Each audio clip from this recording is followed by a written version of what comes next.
Namaste, good evening. This is Dr. Aparna.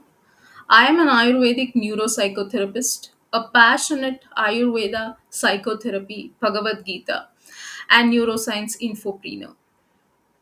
In the previous session, we were discussing on memory, how to develop, train, and use it.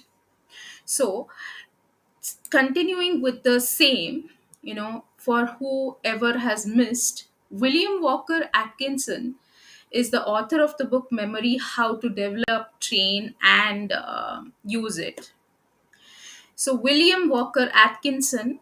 So, he offers a comprehensive guide to enhancing memory and cognitive abilities by understanding the principles of memory, practicing effective techniques, and cultivating a positive mindset. We all can unlock the full potential of our mind.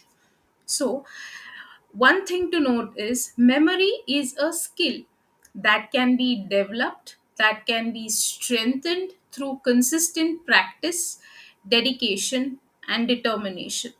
So, the highlights we discussed in the last class is memory is a complex process that can be trained and improved.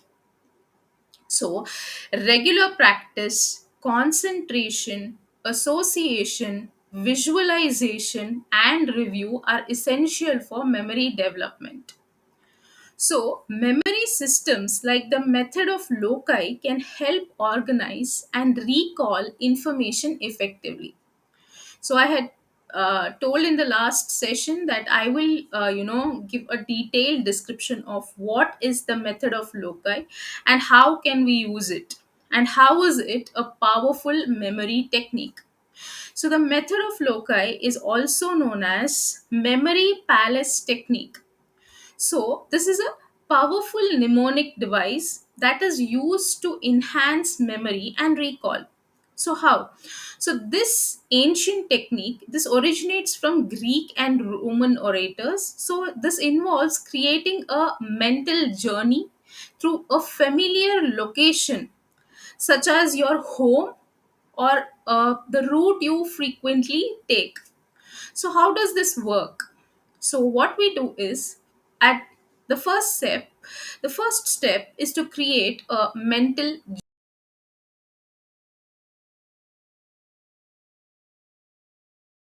with distinct. So, this could be your home, this could be your workplace, route you often take.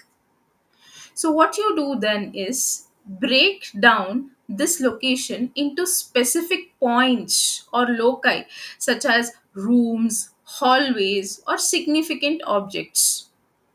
So, what are we doing here? We are associating items with locations.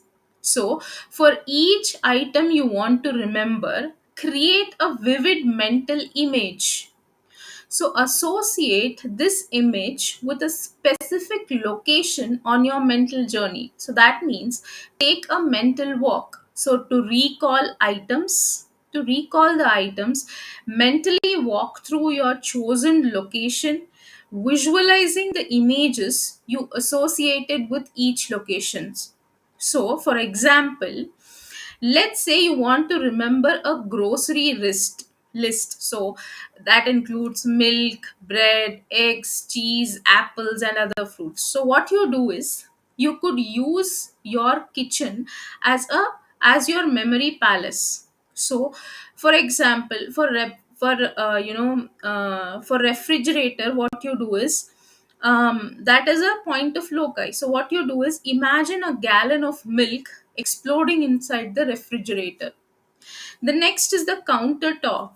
So visualize a giant loaf of bread towering over your countertop.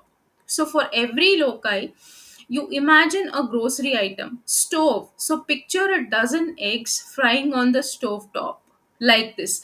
Suppose pantry. Envision a giant wheel of cheese blocking the pantry door. And the fruit bowl. So imagine a giant apple overflowing from the fruit bowl. So whenever you need to recall the list, simply take a mental walk through your kitchen, so visualizing each item in its assigned location. So for this, you might feel that array grocery ka list I can remember like this only. But when you are remembering some difficult things, this was an easy example. If you are remembering some difficult chapters, some difficult terminologies, or you're remembering some difficult places, you know, this method becomes easy. So what are the benefits of using the method of loci? So what it does, it enhances the memory. So by associating information with specific locations, you can create strong visual and spatial connections, making recall easier. So next is improved organization. So the method of loci helps organize information in a logical and memorable sequence. You are remembering everything in a memorable sequence, which is also logical, and it helps us to increase the creativity. So creating vivid mental images stimulates creativity and imagination. Next is versatility. So this technique can be applied to various types of information, not only the grocery lists. When you apply this to complex academic concepts, this will give you better results. So, by mastering the method of loci, you can significantly enhance your memory and learning abilities. So, this technique can be a valuable tool for students, for professionals, and anyone seeking to improve their cognitive skills. So, psychological factors such as attention, motivation, and emotion also influence memory. So the author says that attention, being attentive, being motivated, and having the emotion to influence, that also has an impact on memory. So memory exercises. Some of the memory exercises he talks about is engaging in regular memory exercises that can target specific areas of memory and improve overall recall.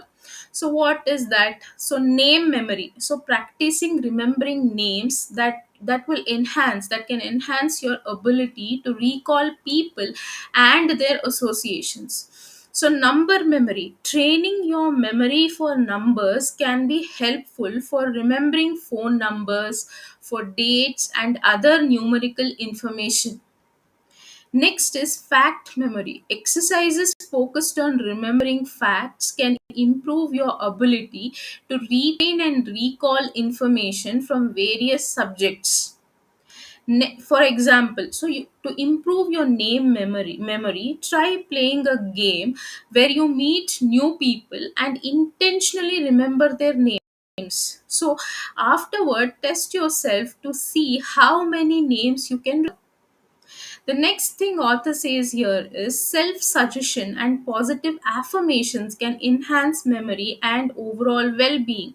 We will talk about self-suggestion in detail in the next session in the chapters coming. So next is a strong memory contributes to personal magnetism and success.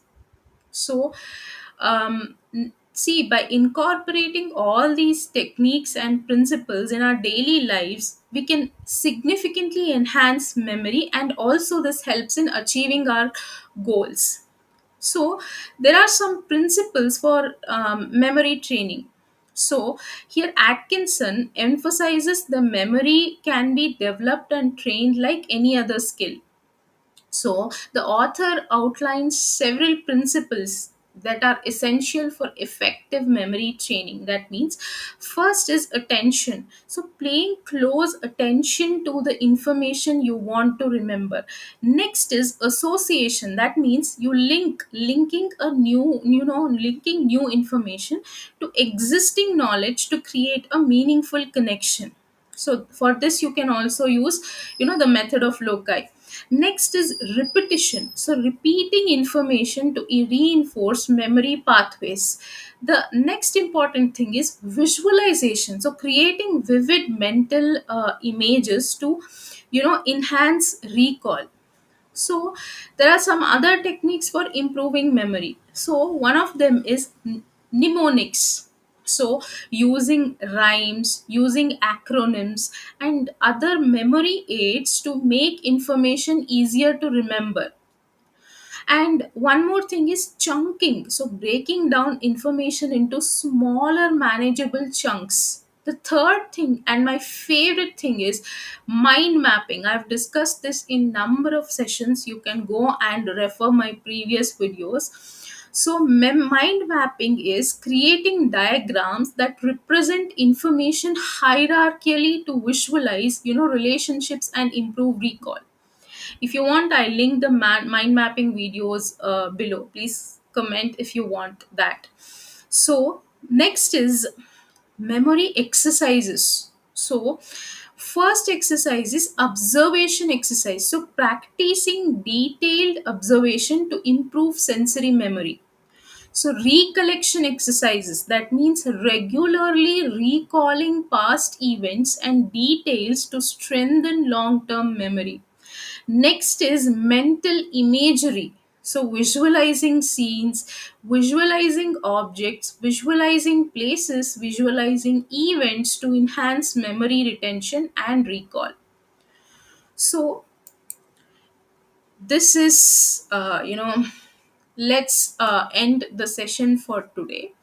And in the next session, I'll come up with the remaining chapters. We have discussed first, second, and third, fourth chapter till now, and remaining five chapter we will discuss in the five chapters we'll discuss in the next session. Thank you for staying tuned, and namaste.